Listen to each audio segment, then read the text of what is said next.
গুম কমিশনের অগ্রগতি নিয়ে সন্দেহ রয়েছে বলে মন্তব্য করেছেন বিএনপি মহাসচিব মির্জা ফখরুল ইসলাম আলমগীর। সকালে রাজধানীর বনানীতে গণতান্ত্রিক পদযাত্রায় শিশু বিষয়ক অনুষ্ঠানে মন্তব্য করেন তিনি। বান্ডেল থাকলে প্রতি সেনমানিতে টাকা বাঁচবে। বিকাশ সেনমানি বান্ডেল কিনে জিতুন প্রতি লেনদেনে। এ সময় ফখরুল বলেন, সবাই মিলে শিশুদের জন্য বাসযোগ্য দেশ গঠন করতে হবে। গুম খুনের শিকার পরিবারের শিশুদের পুনর্বাসনের ব্যবস্থা করতে হবে। সরকারকে প্রত্যাশা পূরণ করতে হবে বলে মন্তব্য করেন ফখরুল।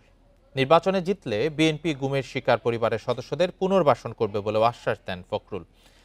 জনগণকে নিরাপদ জীবন দিতে না পারলে সংস্কার কোনো কাজে আসবে না বলেও জানান বিএনপি মহাসচিব। আলোচনা শেষে গুম খুনের শিকার পরিবারের শিশুদের নিয়ে শোভাযাত্রার আয়োজন করা হয়।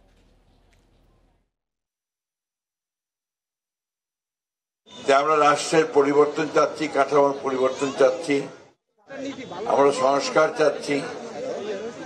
সেই সংস্কার, সেই কাঠামো যদি আমার মানুষের সার্বিক উন্নয়নে না আসে, আমাদের এই শিশুদের ভবিষ্যৎকে নির্মাণ করতে সাহায্য না করে, তাদেরকে একটা নিরাপদ সিকিউর জীবন দিতে না পারে, তাহলে সেই সংস্কার কোনো কাজে আসবে বলে আমি মনে করি না।